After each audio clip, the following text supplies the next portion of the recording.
Please be seated.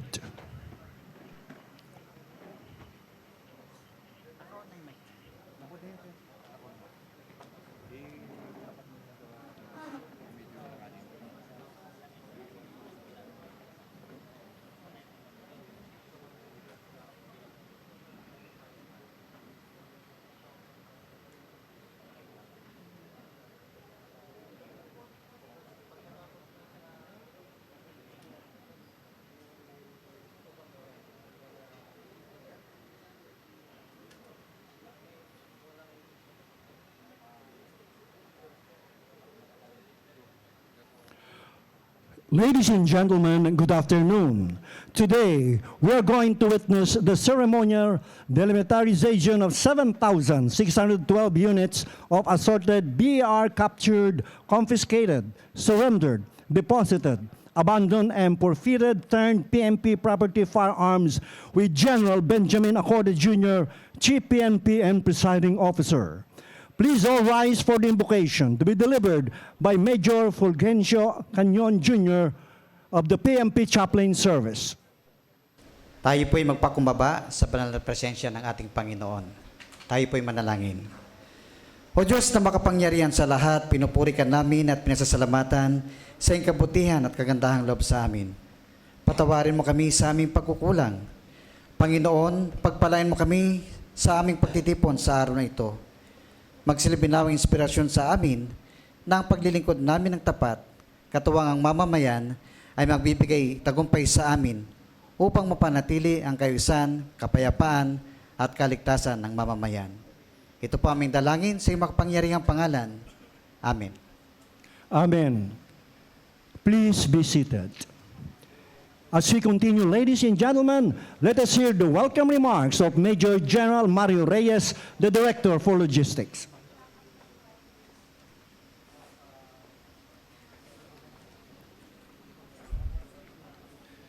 Thank you. To our beloved Chief PNP, sir, Police General Benjamin ACORDA Jr., the Chief PNP. To our Supervising COA, Mr. Nelson Talabucan, sir.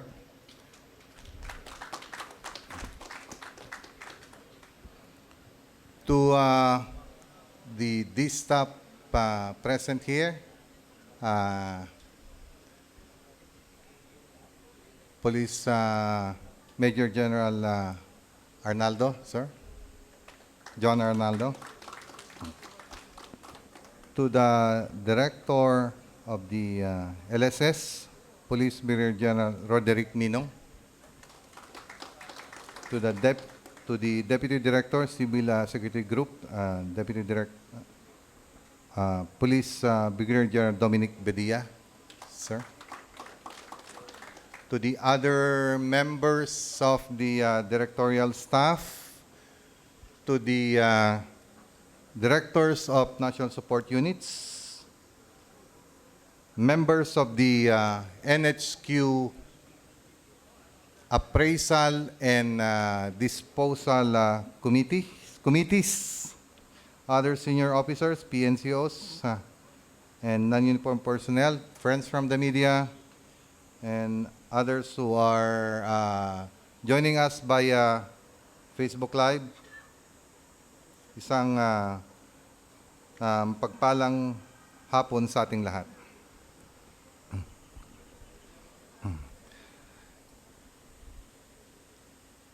The Ceremonial Demilitarization. Matagal na akong nauutol nito, kaya demil lang sir yung kinuha na. The demil of the 7,612 units, galing ito sir dun sa 25,000 long before nung panahon na namin as Director LSS, nung panahon ko pa, from 25,000. Ito na sir yung pinakahuli from sa mga beyond economic repair na CCSDAF na captured, confiscated, surrendered, deposited, abandoned, and forfeited, turned in PNP property firearms. So, pagkatapos nito, sir, nasa pipeline naman, pagkatapos nito, pagkatapos niyang ma-demil, ay ibibid na natin para yung kung ano man proceeds niyan, perhaps ay magagamit natin for the about 60,000 kilos at ito yung 60,000 o 60,000 kilos, 6,000 kilos yung katumbas nito. And then after which we could use the proceeds perhaps on the nasa pipeline naman natin na disposal naman ng about 6,000 plus again ng mga PNP issued BER PNP issued firearms. Yun sir yung next na gagawin ni Director LSS. Sa tingin ko hindi na niya maabutan yun. Joke. I am honored to stand before you today as the Director for Logistics as we gather here to witness an important milestone in our ongoing efforts to ensure the safety and security of our nation. The primary objective of this DEMIL initiative is to prevent the unauthorized usage of these firearms, wise or otherwise. We recognize the critical importance of responsibly managing and disposing of weapons that are no longer fit of use, especially during considering the potential risks they pose if they were to fall into the wrong hands. By demilling these firearms, we're taking a proactive step toward enhancing public safety and maintaining the integrity of our law enforcement efforts. I am pleased to inform you that we have already successfully demilled about 17,000 units of CCSDAF. The scrap and waste materials resulting from this process have been disposed of through transparent and accountable public bidding process. The proceeds generated from this endeavor will be deposited, of course, sa ating TR na katulad sinasabi ko kanina na posibleng paggagamitan na naman sa next na mga demil natin. These funds will provide additional support for the various plans and programs of our esteemed organization, enabling us to advance further our mission of upholding the rule of law and protecting our nation. Now, as we gather here today, our focus turns to the remaining 7,000 plus units of assorted BER CCSDAF that are yet to undergo demil. It is imperative that we continue our diligent efforts to ensure these firearms are permanently rendered inoperable, removing any possibility of their misuse or circulation. This meticulous process involves the cutting of individual steel pieces using a circular saw, ensuring that each firearm is irreversibly unusable. At this juncture, allow me to express my sincerest gratitude to our Chief PNP, who will be leading us in this ceremony. Sir, your exceptional leadership, unwavering dedication, and boundless commitment to our organization serve as an inspiration to us all. I would also like to express my gratitude to the men and women of the PNP and all the stakeholders who have played a crucial role in this endeavor, especially yung ating pong disposal committee. And of course, special thanks also to our COA. Their tireless efforts and unwavering professionalism have been instrumental in achieving this milestone. As we witness this ceremonial demil today, let us reflect upon the importance of responsible firearm management and disposal. Each firearm rendered inoperable is a step towards safeguarding our communities. Together, we are making a profound impact on public safety, ensuring a more secure future for all our fellow citizens. Again, welcome to this demil activity. Naimbag malamyo amin na po. Thank you very much, sir. Major General Mario Reyes, the Director for Logistics. And now, may we respectfully invite the Chief PNP, together with the Director for Logistics, Director CSG, Director LSS, and Mr. Nelson Talabucon, PNP Supervisory Auditor of COA, to proceed to the lower ground for the inspection of the 7,612 units of assorted BAR captured, confiscated, surrendered, deposited, abandoned, and forfeited-turned PNP firearms to be demilitarized today. The Logistics Support Service, as the office primarily responsible for the demilitarization of firearms, initiated the demilitarization process by conducting inventory and technical inspection on the 25,476 units of captured, confiscated, surrendered, deposited, abandoned, and forfeited from February 8, 2021 to January 25, 2022. Followed by a series of demilitarization activities with 6,338 units demilitarized during the first batch, 5,000 units during the second batch, 6,526 during the third batch, and the remaining 7,612 units for the fourth and last batch. Adhering to the PNP policies and guidelines in disposal of properties, these scraps and/or waste materials will be disposed through public bidding, and the proceeds will be deposited in the PNP Trust Receipt account to support the plans and programs of the PNP organization. Yes, sir. And together with the Chief PNP is the Director for Logistics, Major General Mario Reyes, the Director of the Logistics Support Service, Brigadier General Roderick Minong, representing the Director of the Civil Security Group, Police Brigadier General Dominic Bedia, and Mr. Nelson Talabucon, the PNP Supervisory Auditor of the Commission on Audit.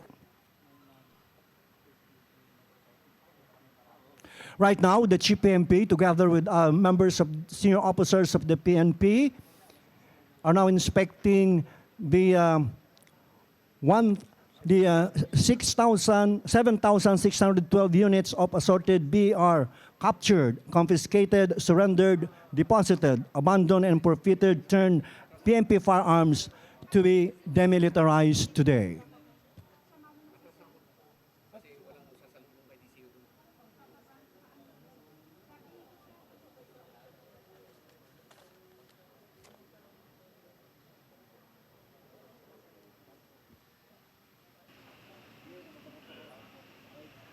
After the inspection of the demilitarized equipment, or after the inspection of the equipment to be demilitarized today, we would like to request the Chief PNP and the group to proceed to the table in front of the stage for the wearing of the protective gear.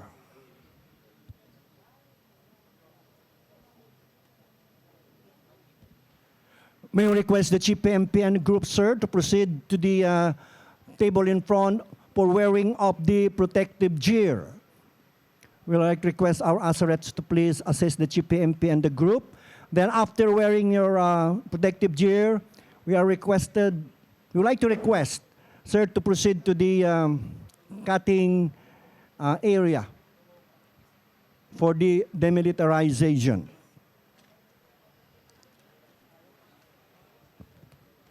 Okay, sir. And now, sir, before we proceed to the demilitarization process, we'd like to request our Chief PNP, sir, to proceed at the back of the table, our DDL, Director CSG, and Director LSS. And now, sir, before we start the demilitarization, we'd like to request Mr. Asmundo Lurin, sir, the Chief of the PDMD, to demonstrate the process in using the cutting equipment for safety purposes. Good afternoon, sir. Para po sa machine natin, kaliwang kamay, po sir, hawak sa body ng machine. Unang kamay, hawak po sa handle. I-press po natin ang on switch. Dahan-dahan po natin ibaba ang blade para maputol ang ating bakal.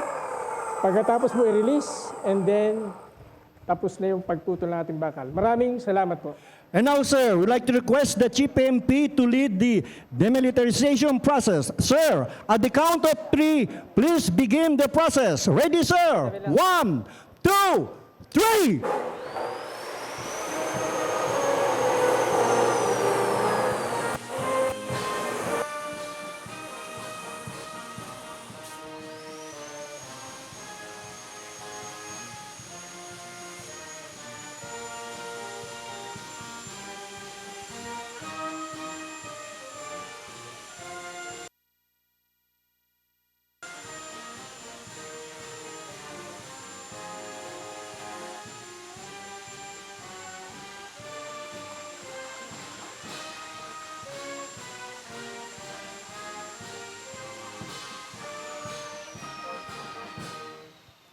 Thank you very much, sir. We'd like to request, sir, the group, sir, to please take off your respective protective gear, sir. Assorted, you please assist the Chief PNP and the group.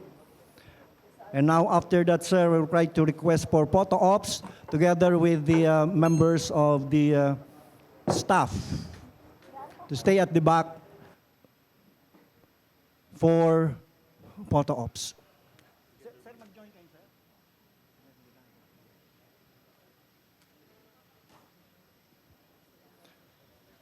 Sir, photo ops, please.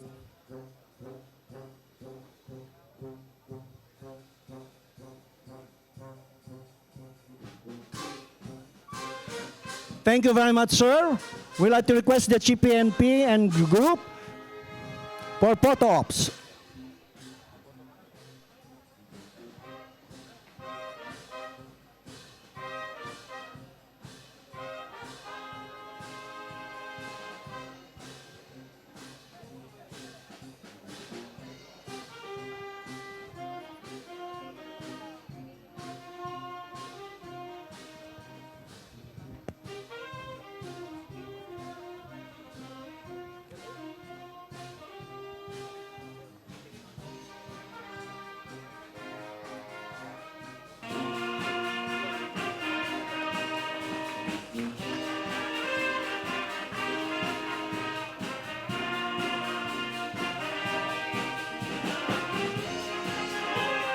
And now we'd like to request everyone to go back to this stage for the continuation of our program.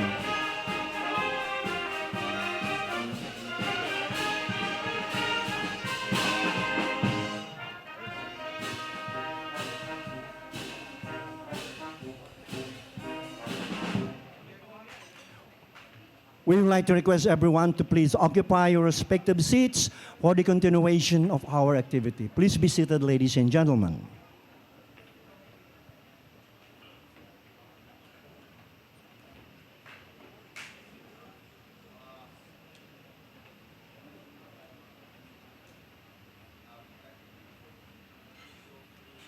And now, ladies and gentlemen, let us hear the message of the Chief Philippine National Police, General Benjamin ACORDA Jr. All applause, ladies and gentlemen.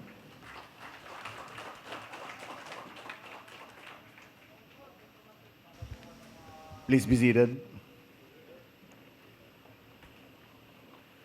The Director for Logistics, Police Major General Mario Reyes, Bok. The Director for Intelligence, Police Major General John Arnaldo. The Deputy Director for Civil Security Group, Police Brigadier General Dominic Bidia. The Director for Logistics Support Service, Police Brigadier General Roderick Minong. The Supervising Auditor of COA, Mr. Nelson Talabucon. Sir, magandang hapon po. Other members of the Directoral Staff, Directors of the National Support Units, other members of the NHQ, Disposal Committee, other senior officers, police commissioned officers, police non-commissioned officers, non-uniformed personnel, friends from the media, and others who are joining. wala naman sigurong via Facebook. Sa inyong lahat, magandang hapon. Today, we gather here to witness the ceremonial demilitarization. Ang hirap talagang i-pronounce sa Mario, no? Of the demilitarization of the remaining 7,612 units of captured, confiscated, surrendered, deposited, abandoned, and forfeited or turned PNP property firearms, also known as CCSDAF-TPPF.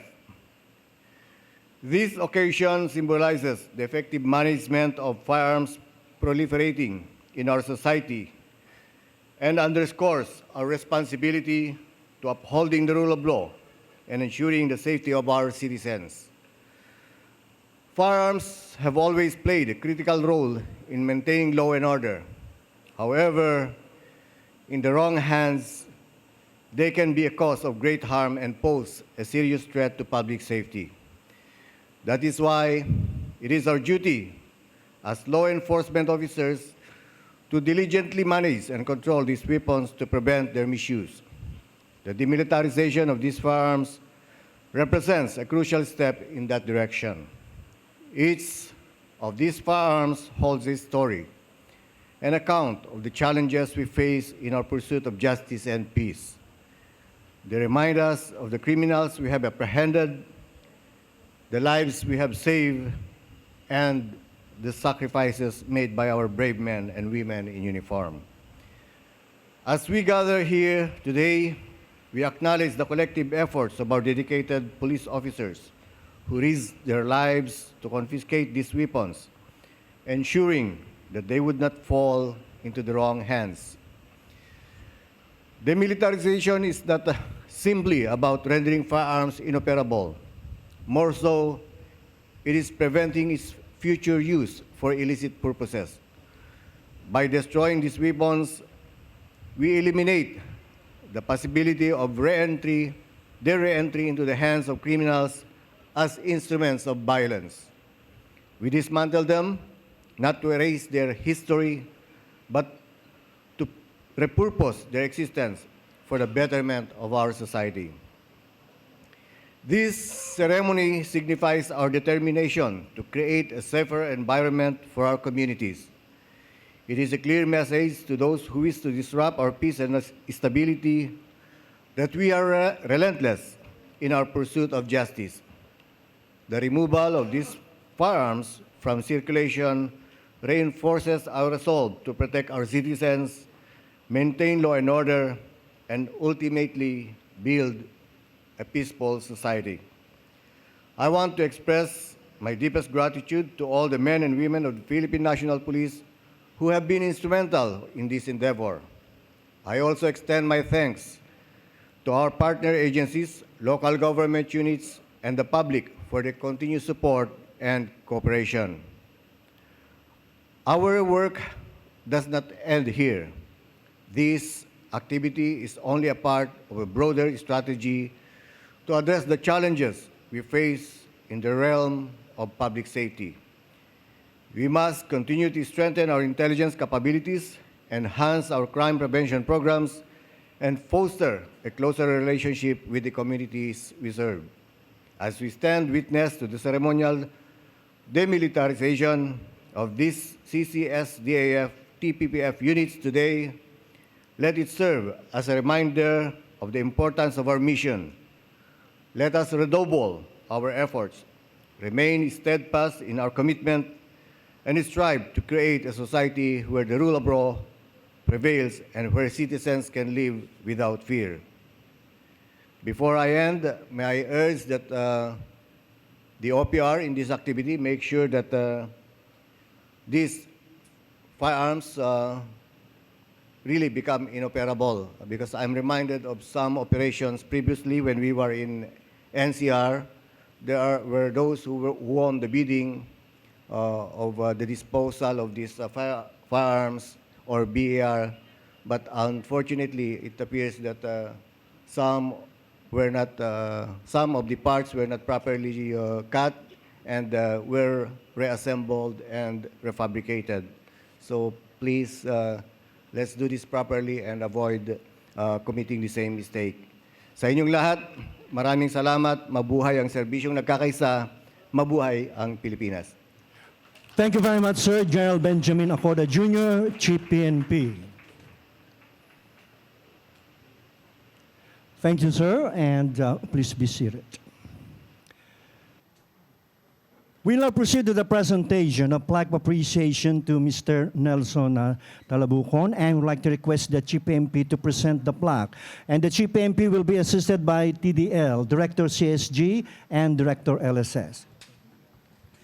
Plaque of appreciation is presented to Mr. Nelson Talabucon, State Auditor 5, Supervising Auditor, Commission on Audit, in grateful appreciation for his commitment to duty and unwavering support rendered that paved the way for the demilitarization of the 7,612 units assorted BER, CCSDAF-TPPF, instrumental for the successful implementation of the plans and programs of the Philippine National Police. Given the 17th day of July 2023 on the occasion of the Ceremonial Demilitarization. Signed, Mario A. Reyes, Police Major General, the Director for Logistics, and the Chairman of the NHQ Disposal Committee. Thank you very much, and that concludes the activity today, and we'd like to thank the Chief PNP for gracing this occasion. Magandang hapon po, mabuhay ang Philippine National Police, at sama-sama po tayo para sa serbisyong nagkakaisa.